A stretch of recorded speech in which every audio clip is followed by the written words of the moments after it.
I think that right now podcasts are hot, so it's really relevant now. And one of the things that you could see as far as anyone who has a podcast is really something that you start associating with that particular person or the panel as authorities on the subject matter.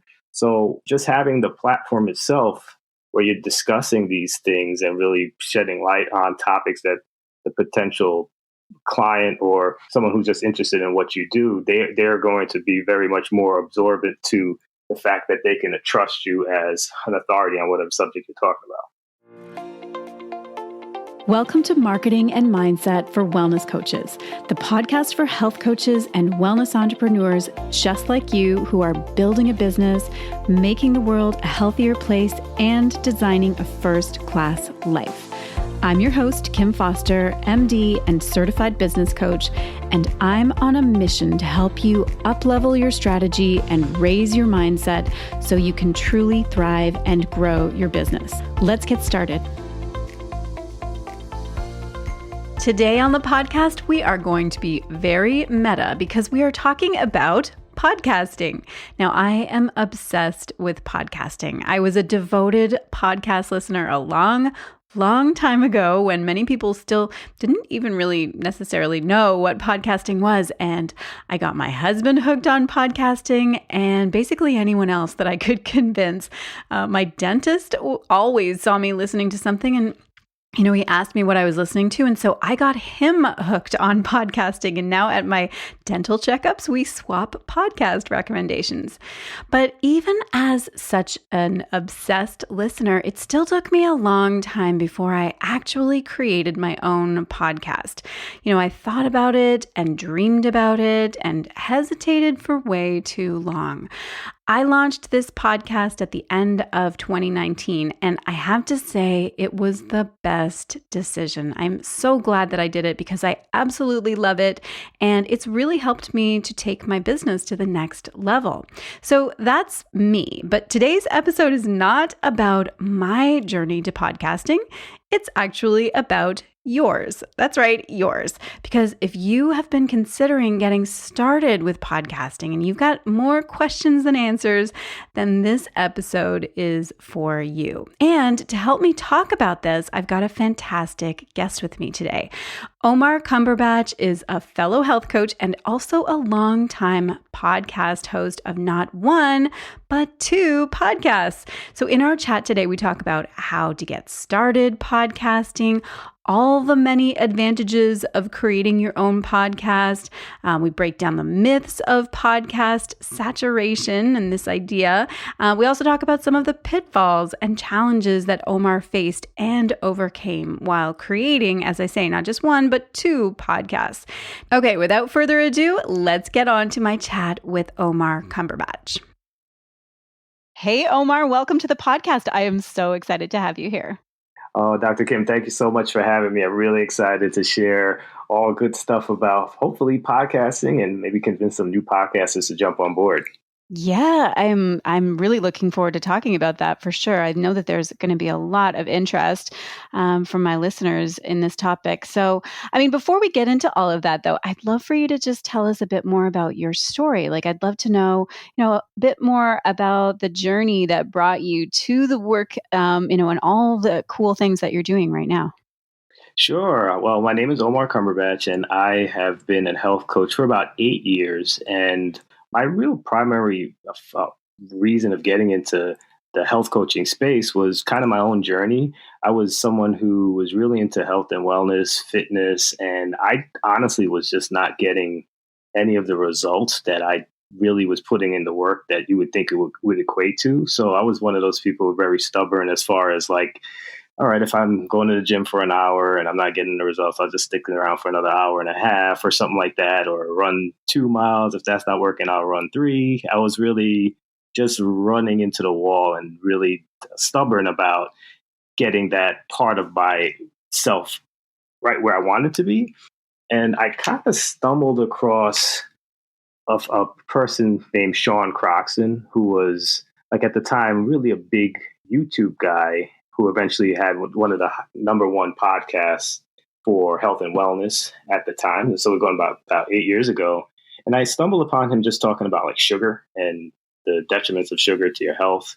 And I had tried everything. Like I said, there was nothing that I was going to do in the gym that was going to prevent me from what I thought was going to be achieving my goals.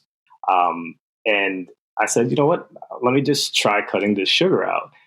And then the next thing you know, like weight just started dropping like you would not imagine, to the point where people would come up to me and ask me, in private, you're okay? Are you sick? Is there something wrong? And I was like, no, I'm just cut out sugar. And people could not believe it. I couldn't believe it myself, to be honest. But it was just something that fascinates me so much that at the time I was like, if I could just change like this one thing and all these other things happen, I want to learn more about just health, wellness. And again, being that it was a prior passion, just following the traditional knowledge that was out there, or like the mainstream knowledge, it just wasn't doing me right. So as far as just diving into getting a certification really sparked my interest. And I went to IIN, which is the Institute for Integrative Nutrition, and I became a health coach. And then after that, I really just wanted to kind of be exactly like Sean Croxton, as far as just getting a podcast, being someone who was able to have a platform to share information with a broader audience. And that's kind of how I just stumbled into that. And I've been doing it total about 6 years. And of course, I guess we're going to talk about a little bit about the rebranding and stuff that I went along the way, but that's kind of my origin story. And that's really what I'm doing today. I'm a host of 2 podcasts, one called the Health Coach Academy, which is really about driving business toward health coaches that are really starting out in the industry, kind of developing understanding of the hiccups that they might come across along the way. And then I have this podcast called This Podcast Burns Fat with Dr. Lori Shemick, which is a completely exclusive weight loss show that we just have interviews with like the top health and wellness guests as far as the arena of weight loss and weight management.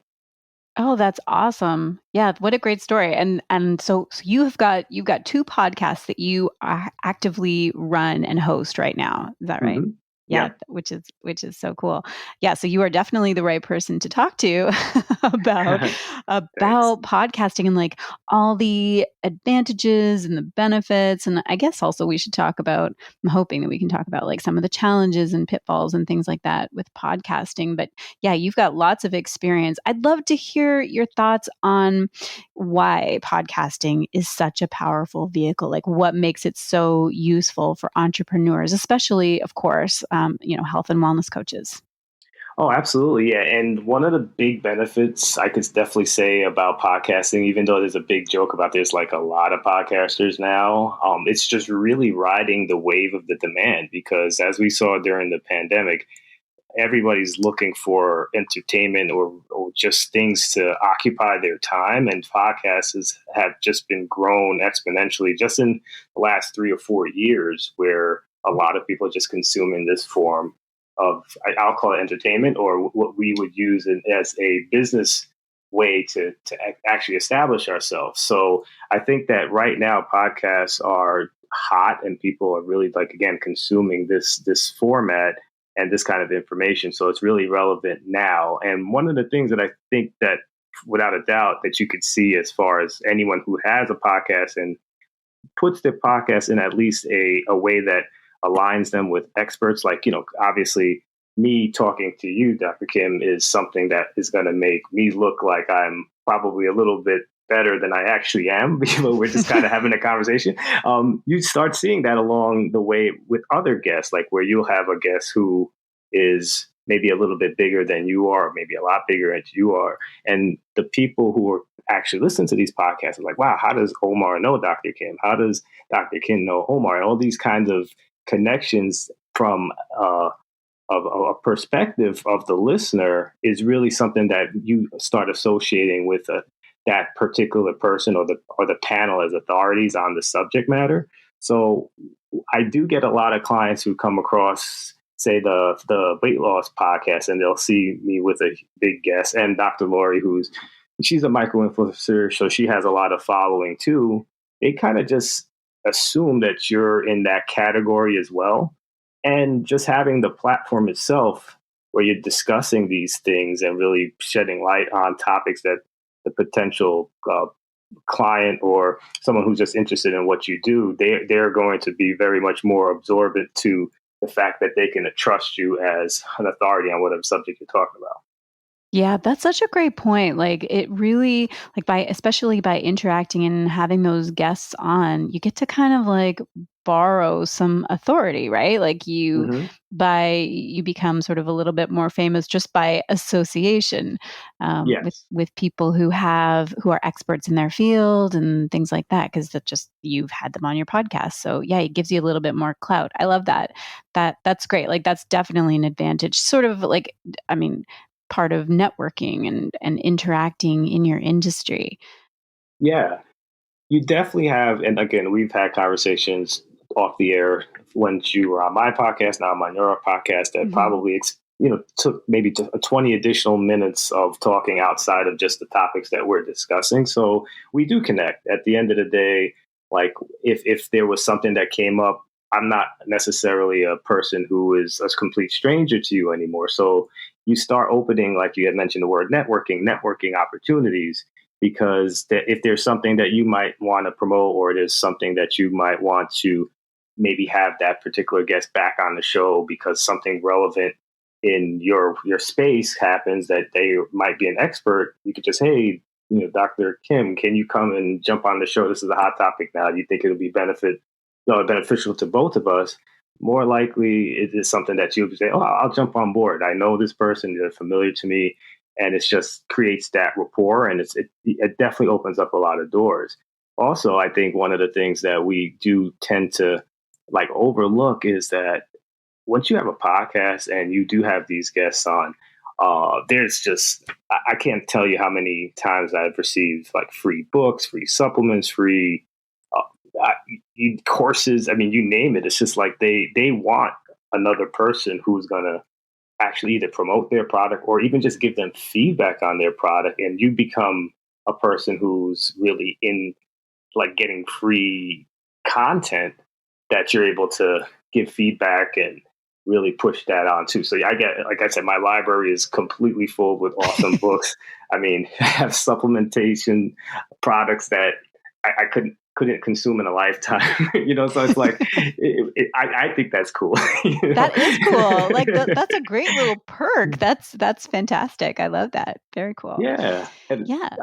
and also like just that, and I guess I could probably go on and on and on about this, but even just being like I'm on advisory boards, I've been invited to speaking engagements, I've been offered opportunities that I never would have imagined and never would have had those opportunities did I not have those connections as I was going along and putting myself out there and associating with these great people. Yeah. It's absolutely true. It's such a great like vehicle for forming those like relationships and those strategic kind of partnerships and opens up so many opportunities. I mean, when you think about podcasting, of course, you just think immediately about like it's just about creating content for your audience and it absolutely is, but there are so many other like, other additional fringe benefits that actually are almost like sometimes can be more profitable and fruitful as you grow your business and really just increases your authority in whatever space you're occupying. So, yeah, No, that is absolutely. yeah, that's great. Now, so I wanted to pick up on something that you said a couple minutes ago is that there's a lot of podcasts, right? And, I have heard this from people in my community, like coaches who are thinking maybe about starting a podcast, but one of the immediate things that stops them is this belief that there's like, it's saturated. There's so many podcasts out there. Why would somebody listen to my podcast? Like all of those kinds of thoughts and stories. So what's your take on that? What would you say to somebody who feels like there's like too many podcasts already and why would they need to create one? I think that your story is always going to be resonating with a tribe. So I don't necessarily think that that's something that you need to be concerned about, because honestly, there's hundreds of everything or thousands of everything. So it Hmm. doesn't, if you were a plumber, there's a bazillion plumbers out there. It doesn't mean that, I'm not going to be a plumber. I think it's kind of, interesting that health coaches and wellness professionals say, well, our markets are saturated. And when I ask life coaches or health coaches, who's like the big life or health coach in your space, they can only name a few. Like right now, I can only name a handful of health coaches who are really killing it. I mean, Yeah. I don't know if we have the Tony Robbins of health coaching. I don't know if we have that. So there's a space that's there for us to fill that I don't think coaches realize, and they're always concerned about the competition when there really isn't much competition out there when you really sit back and look. I Yeah. think what happens is too, and I think that's why you have your podcast and your business to goal of helping us in this way, is that a lot of us get intimidated by something that may not even really exist. And I think that I would encourage the health coaches to get out there, if they want a podcast, that's what they want to do. That's the avenue that they want to approach it. Go out there and test the waters and see what comes back. I think without at least getting into the water and seeing the landscape isn't as daunting as you'd imagine. I think that's definitely something I would promote. I also would tell them to be consistent with it, because a lot of podcasts start, a lot of podcasts don't last. So Mm. everyone's gung ho for 2 months, and then maybe the traction isn't obviously there, at least maybe statistically. And they're like, okay, I guess I failed at it.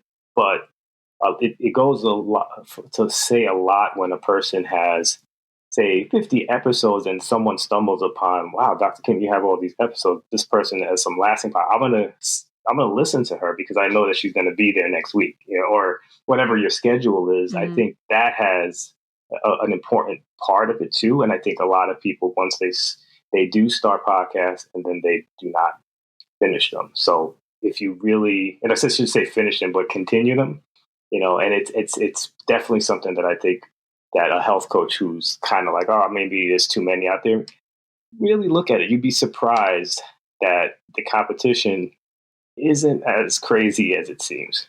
Yeah, I agree. I mean, 100%. And I mean, it goes for not just podcasting, of course, but like just stepping into claiming a space in at the table, Exactly. right? Just in Hmm. coaching and entrepreneurship in general, is that it is really easy to get caught in that sort of comparison trap and be like, oh, there's just so many people, everybody's doing this already. Because from your perspective, it looks like there's a lot, but really, when you think about the size, like the potential size of the market, there's no way there's like it's not even close to being saturated from my perspective. And plus, also what you said about the story, right? Like, sure, the information is out there. You can always find more information. We don't in this, you know, era, we don't have a shortage of information, but is that information being shared in just exactly the way that you can share it? No, like your unique take on it is something that does not exist in the market or in the podcast universe right now. So, yeah, so I totally agree with what you're saying that really, like, there is,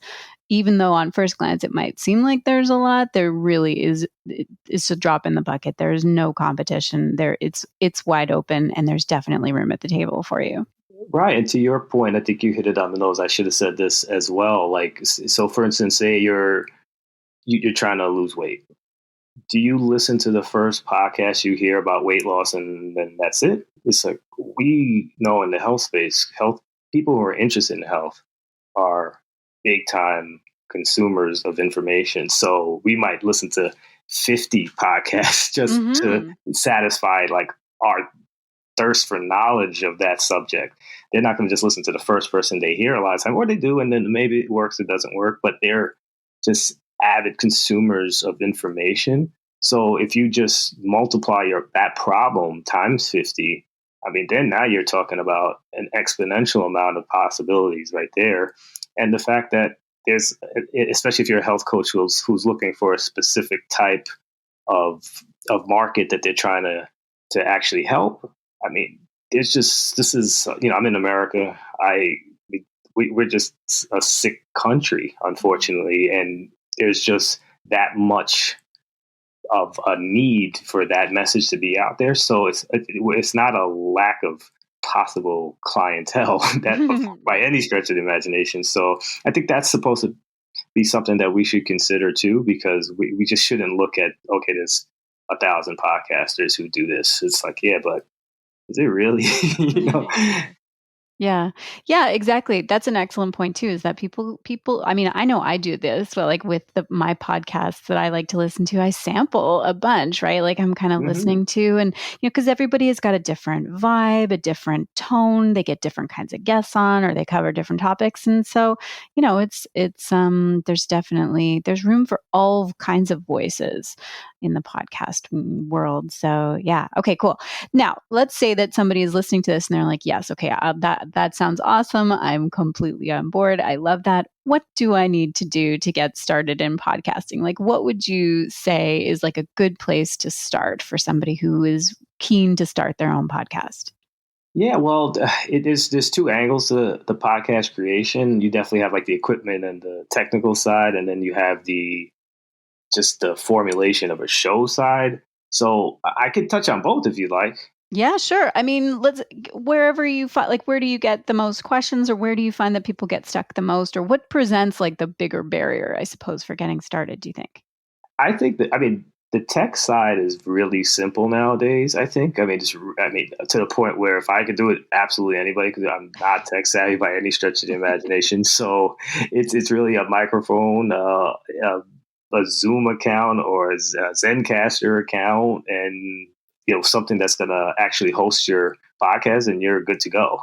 So Mm-hmm. a lot of us, like including yourself, like who may be more established, you might want to invest a little money in editing or anything that you might want to spruce up your podcast to make it sound a little better. You could totally do that, but cost wise, it's not a very big deal as far as getting just a podcast to iTunes. It's really nothing when you think about it.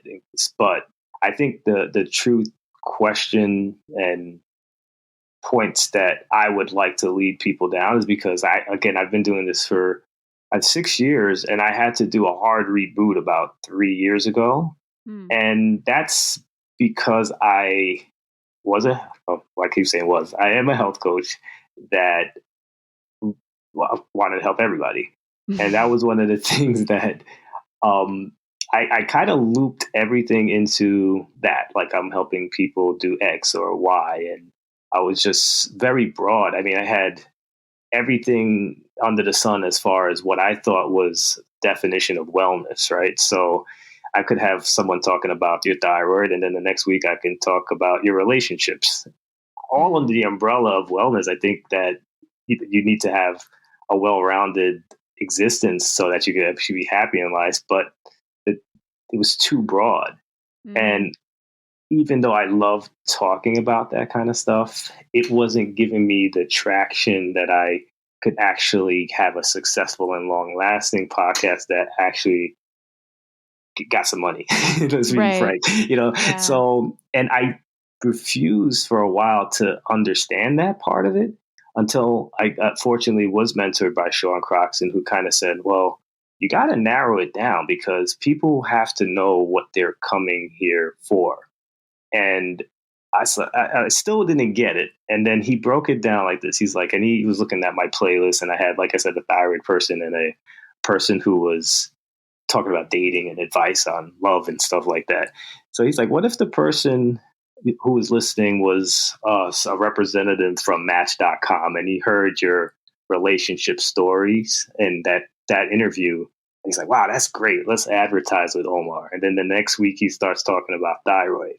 He's gonna be like, Mm. hold on, I'm not gonna give this guy money. I thought this was a dating show, right?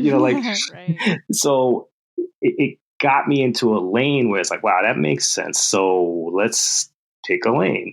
Let's pick weight loss. Let's pick the health coaches and the helping health coaches get off the ground. And when I stayed in that lane and people knew what to expect, the listenerships went up, the opportunities for affiliates and sponsorships went up, everything kind of changed. So I guess a long story short, what I'm trying to say is that you should pick your target as early as you can, and then everything else kind of falls into place, because then even if you spin it, it's not about, say, you caring about the money and the monetizing particularly, but also the guests that you are going to attract know what they're coming on your show for. So like if you knew that my show was about weight loss and that was your expertise, they will find you and they will ask to be on your show. And it's kind of just easy. The whole thing is way easier. And it's very hard, I think, especially for health coaches and people who are in the coaching space to just say, yeah, you know what, I'm just gonna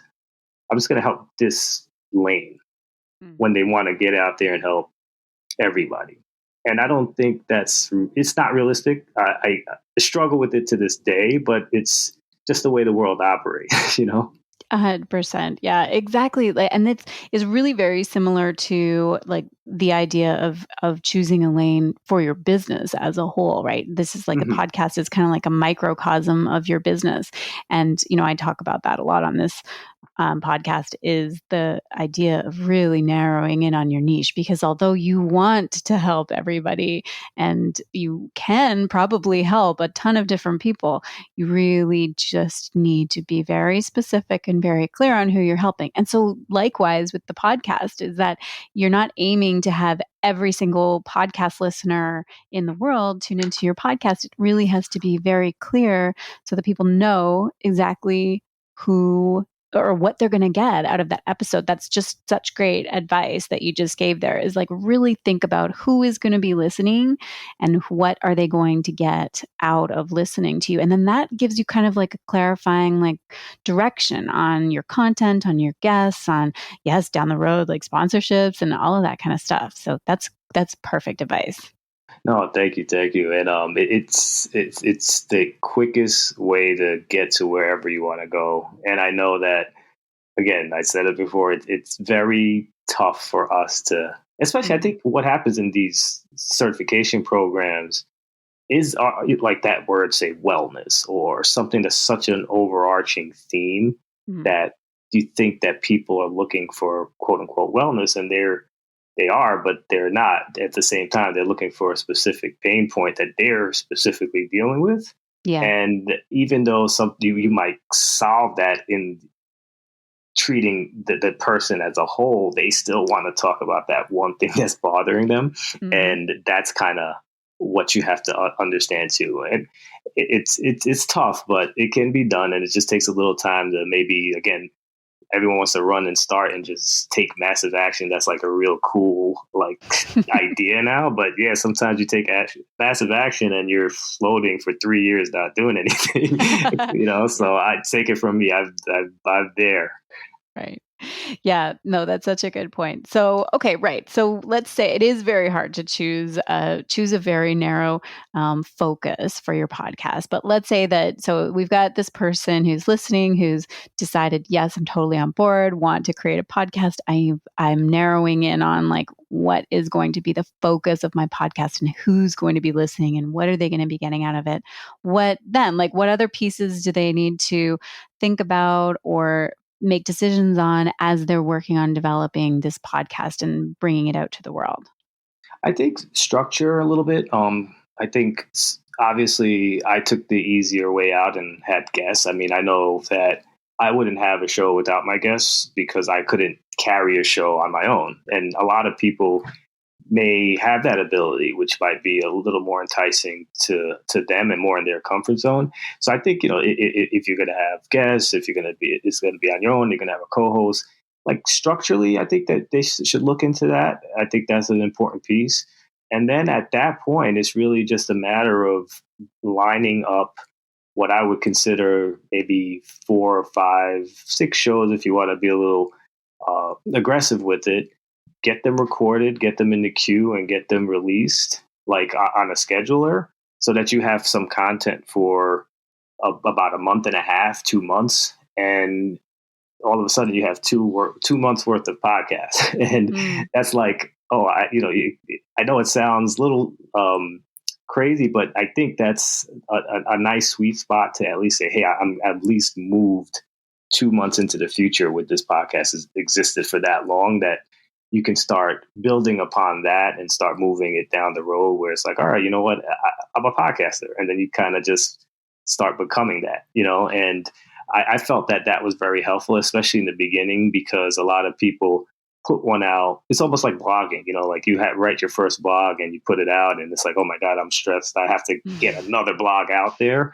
And when you at least batch record or batch blog or do any batch YouTube videos, whatever your medium of expertise is, it just makes it a lot easier. It takes like the pressure off because you're not having to come up with something on a weekly basis. And if it takes you a month and a half to just get 6 shows planned and all of a sudden it's about 3 months worth of time, it's done, so it's that pressure's off. If like I said, at least the planning phase takes a little longer, that's totally fine, but you'll be at least have with momentum behind your back to have at least things that you can release on a timely schedule. And then after that point, when people start listening, it kind of self-motivates you to just do it on your own. And it's a lot easier that way. Yeah, absolutely. Getting ahead of yourself like that, like doing some batching or getting a few episodes recorded and ready to roll out before you launch your podcast. That's a really smart strategy because, yeah, that it's kind of a gross feeling to be feeling like you're behind Yeah, and that you're always like pressured to keep up. Exactly. Yeah, that's a terrible feeling. And you know what? I think you just kind of made me think of the thing that I think I would do if I had to start over too, is just let people know that it's coming out. Like you have your friends, family, maybe you have a tribe already who you've been saying, oh, I'm going to do this one day, and you're thinking about doing it. Just get them on board so that they can tune in or just at least download the first couple of episodes that move you in the rankings a little bit, so that it looks like you have a little bit of traction. Have people share it, have people just be aware that it's out, and that's going to help you too with the accountability part of it, because you don't want to feel that pressure. I was like, I'm starting this, and all of a sudden after 2 weeks you're gone. You want to at least have some kind of outside accountability that's going to help you push along a little bit, and you don't want to bail out too early when you have some people actually watching you initially. And I think that might be a lot of the reason why people kind of fall off, is like they put a podcast out and they'll see 2 people listen to it, and then the second episode is 3, and then they're like, okay, I'm done. Nobody's gonna miss me. So let me just get out of here. So yeah, you put a little momentum and some stats behind you. It can help as well.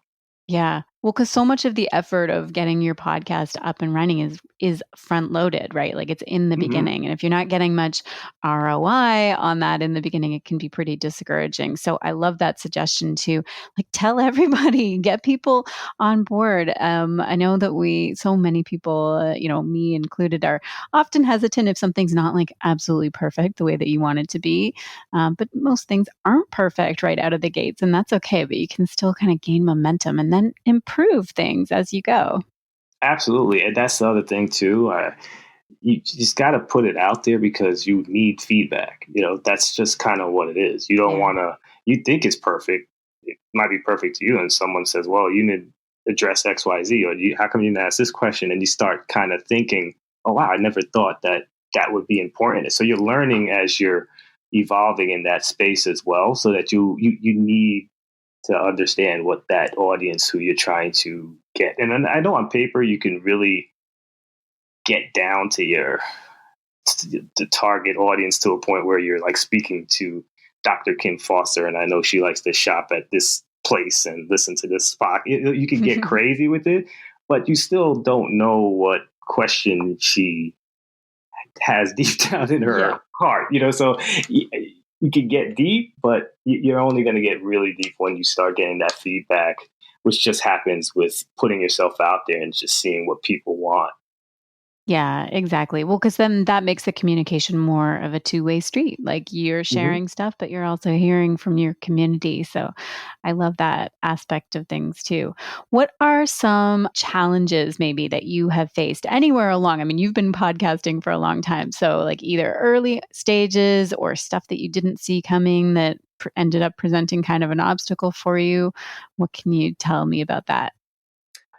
Yeah, no, I had a bunch. I definitely think, again, in the beginning, just not narrowing it down was a humongous problem. Not pivoting when things weren't working, and just kind of like, again, even that's my personality, just beating something into the ground for absolutely no reason, with just out of, I don't want to call it pride. It's just stubbornness of, oh, it'll work eventually kind of thing. And it does, but I think it has to have a little bit of give. And I definitely didn't have that in there. I would definitely say that, I mean, I've had technical difficulties. I've had super huge guests who I've recorded, and when I send it to the editor will call me back and say, "Hey, you know what? The only person I heard talking was you." Oh, no. So I've had, like, I mean, things where I was about to quit type things. Like, I can't believe I had that person on the show, and this kind of f up happened. Like, it was like crazy. So it's just gonna happen. I mean, the tech is gonna be crazy. Just, I guess one of the things that I think I've just really evolved over time is really just getting help now. Tried to do a lot of stuff on my own, and things that I wasn't good at, including, refusing to get an editor, which was, it's a nominal cost for the amount of time that you do save by just having somebody like that. I have someone now who does show notes, I was behind like 2 years worth of show notes at one point. And it's just like, you almost have to just say, okay, if I'm a podcast, this is what I want to do.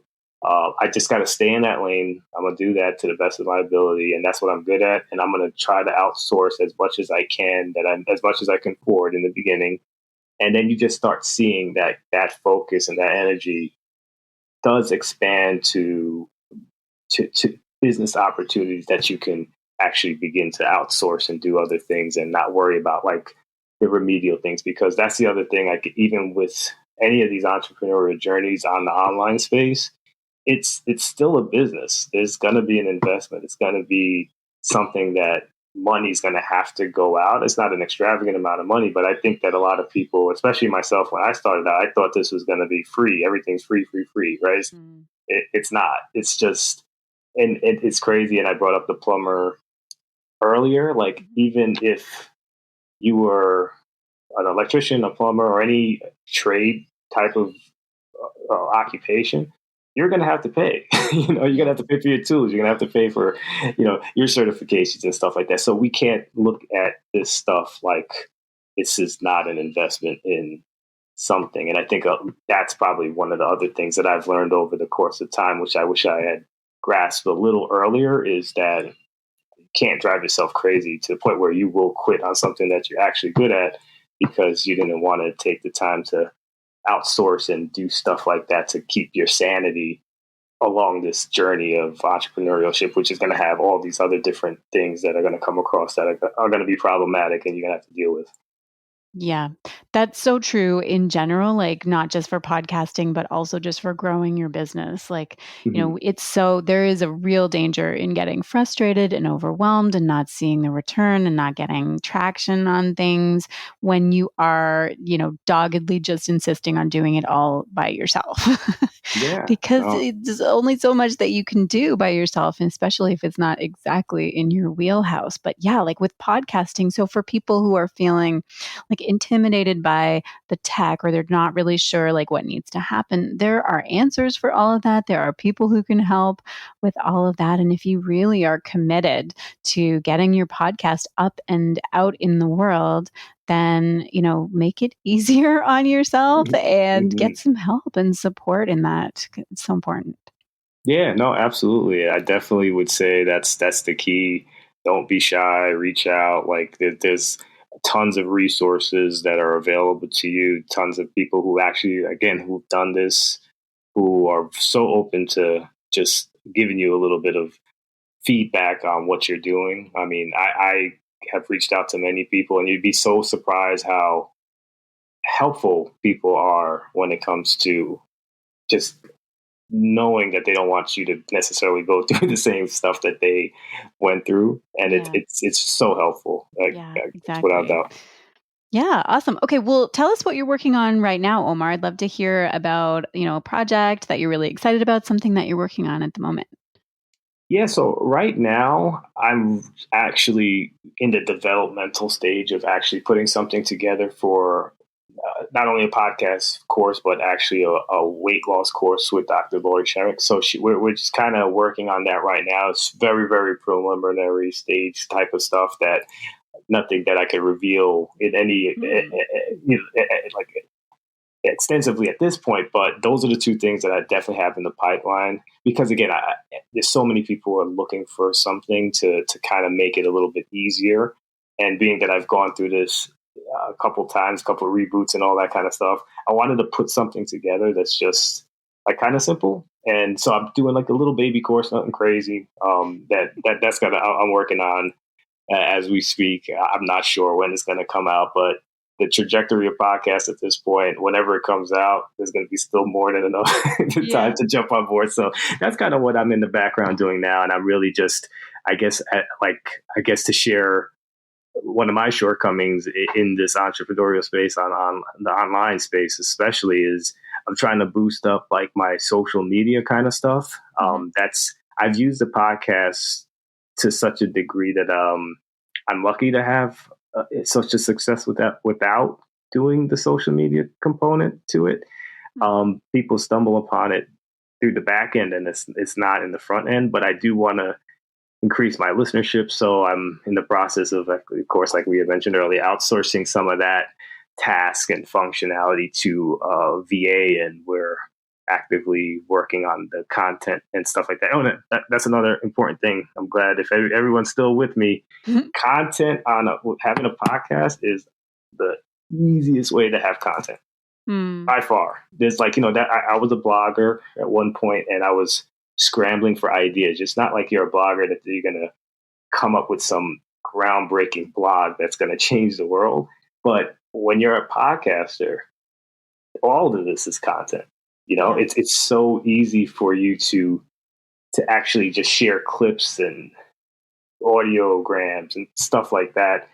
Have quotes. There's just so much content that one episode can provide that you basically can have unlimited opportunities to produce content that's shareable throughout your social media platforms or whatever way that you do market yourself. And that's what I got to take advantage of that I've never taken advantage of to this point, just because of my own hiccups with being put out there with the social media kind of thing. I'm not a huge fan, but I know it's a necessity. So that's kind of my side project, if you will. That's great. But yeah, you're totally right. Like about the content, like how creating a podcast, a regular show, however often you're able to put it out there, just gives you so much, like such a huge library of content that you can use and repurpose in a ton of different ways. So yeah, for people who are kind of like, they want to have original content, because there's lots of advantages to putting your own original content out there, but not really super keen on writing blog posts and stuff like that. Like just exactly like you said, creating a podcast is an amazing way to get some original content out there. So yeah, very cool. Okay. Well, I mean, this has really been such a great conversation. I've just absolutely loved everything that we've been talking about. I know that listeners are going to want to know where to go to hear more about you or learn more about, what you're doing now and what your projects on the horizon are. So where should people go to learn more about you? Definitely, if you go to omarcumberbatch.com, that's where you'll find both podcasts and eventually a spruced up social media profile at some point. Hopefully the next couple of weeks. Maybe by the time this airs, I'll be at a way, way better place. But yeah, omarcumberbatch.com is where I am. And like I said, all the links to the podcast, updated show notes, all the links are there, easily accessible to everybody if they're interested in taking a listen to either show, or just, message me any concerns that they might have about starting a podcast. I'm absolutely open to any of Dr. Kim's guests for any advice that they need. I'm very excited to help to get them off the ground any way I can.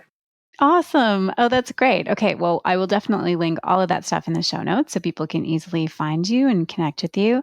And it's been such a pleasure having you here. Thank you so much for being such a great guest. Oh, no, my pleasure. Thanks for being such a great host. Well, I hope you enjoyed that conversation as much as I did. Omar gave us so many great ideas and suggestions for getting started with podcasting. I would love to know what your big takeaway was from today. And also, I'd be curious to know if you are actually planning on starting your own podcast. Let me know by finding me on Instagram. I'm at Dr. Kim Foster, and tag me in a post or send me a DM. I'm always keen to hear from listeners. All right, that brings us to the end of this episode. So have an amazing day, and I will talk to you again next week. Thanks so much for listening. If you are ready to build a coaching business that gives you freedom and flexibility and allows you to make a meaningful impact in the world, but you're not really sure how to get started or what you need to do to attract the perfect clients and grow your income, then let me be your coach. I would love to teach you my exact framework, my proven method for how I created a freedom-based business for myself and how I've helped dozens of clients do the same thing and create a life that is better than their dreams. Get started by heading over to drkimfoster.com/business training, and there you can sign up for my free online training called The 4-Part Formula for Replacing Your 9-to-5 Income with a Coaching Business You Love.